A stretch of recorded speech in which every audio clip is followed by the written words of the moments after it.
Hi there and welcome back to Shut Up and Go Trade. I'm Lorianne, your trade diva. Today's topic is Incoterms. It really is bothersome that I have companies that come to me for help. When I ask them what is their Incoterm, they don't know what I'm talking about. Incoterms is a critical component of your international transaction that you need to know. Now, before we get started, please go ahead and hit that subscribe button for me.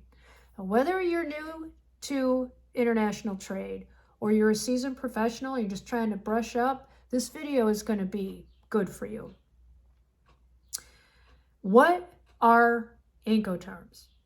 Incoterms stands for the International Commercial Terms. Now, here in the United States, we do use the UCC. Forget those. Not applicable to an international transaction. Incoterms is published by the International Chamber of Commerce. The ICC, link to them is below, was established in 1919 solely for the facilitation of international trade. In 1936, they published the first edition of Incoterms.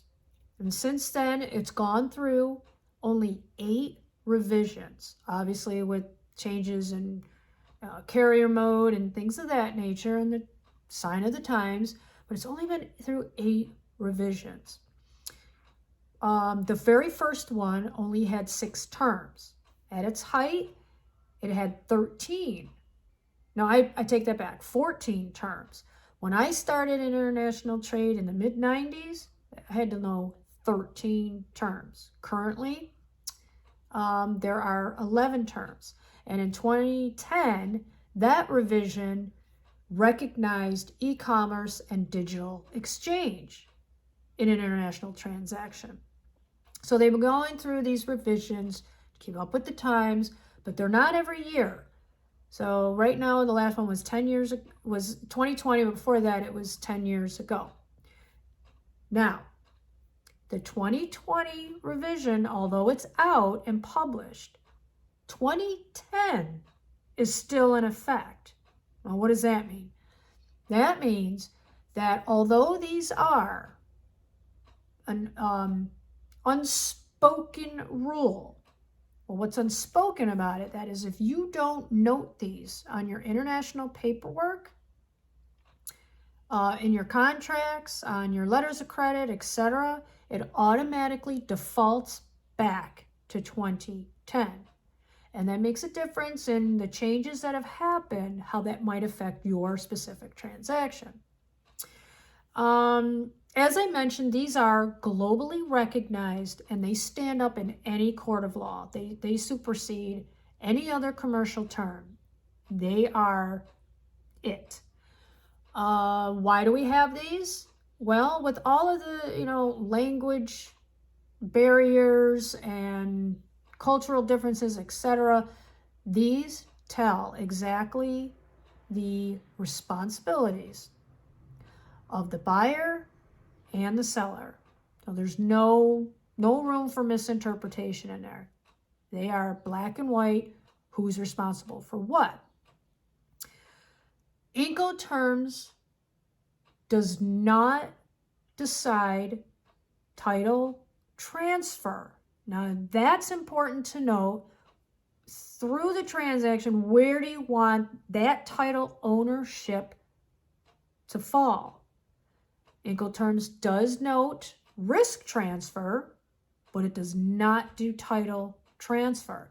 And you want to decipher that specifically in your documentation and in your contracts. You might want to follow where the payment happens through the transaction. Is it once it's picked up? Is it once it lands in country?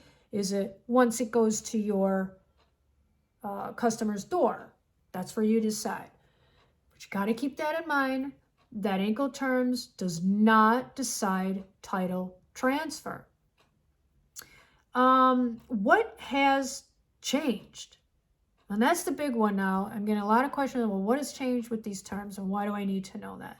There was three main components of the latest change that costs within these terms were not specifically spelled out. If you've ever looked at a freight bill, you'll see accessorial charges.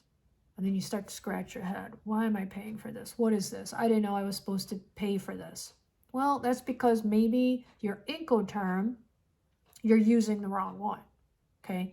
Spells it out in the articles who's responsible to pay for what movement fee in the transaction.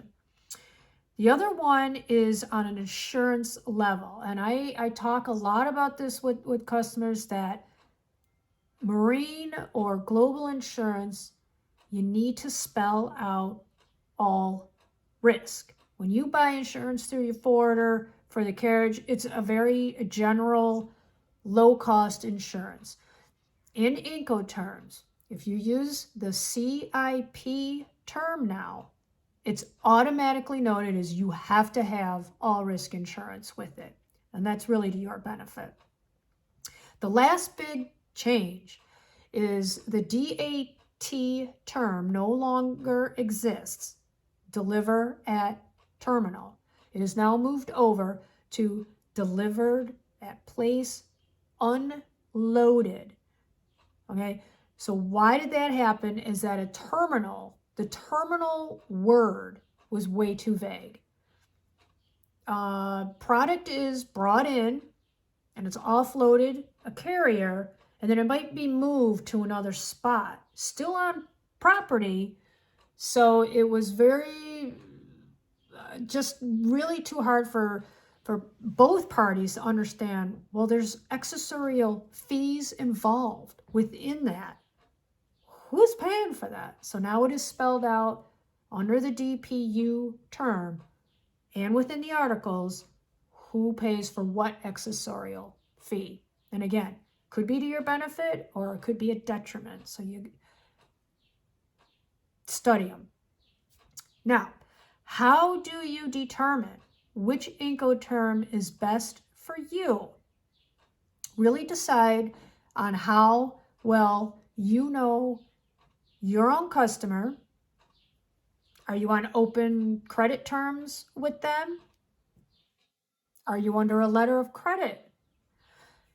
You need to know where the risk associated in a transaction and how you're getting paid and how comfortable you are with letting go of that control too. Do you have very valuable cargo and you want to control that freight movement until it, gets in country and that's when you're going to, get paid? Well, then you need a C term. Do you want to make sure you have control all the way to the customer's door? That would be a D term. It's a low cost, UPSable box, X works. I'm getting it all set to go to my warehouse dock and then they can take care of it. So you got to look at certain factors as far as your comfortability with your customer, as when you want to let go of control. To recap, Incoterms does not decide title transfer.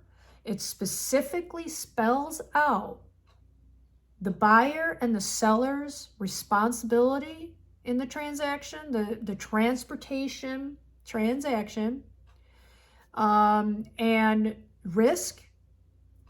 Where does the risk of who is responsible for what transfer? And it's held up in a court of law. So if you take your customer to court because they didn't pay for something, you got to know where your responsibilities are because it can really put a lot of egg on your face. These are not easy to really learn in a 30-minute review of a sheet of paper. I still have my chart in front of me at all the times. Look, coffee stain and all. I have it printed out to refer to. Go to the ICC. You can buy a nice chart from them. There's plenty of images on the internet you can download for free. Do not go by Wikipedia. I have seen some of Wikipedia's descriptions and they're not right. You need to make sure it's by the ICC publication. If you want to shoot me a line, ask me a question, go ahead. My contact info is in there. I'll help you out, help you sort out, get you the right terms. Any questions, anything else, go ahead and shoot me a comment, shoot me an email, all right? Your Trade Diva is here for you, all right? And I'll see you in the next video. Take care.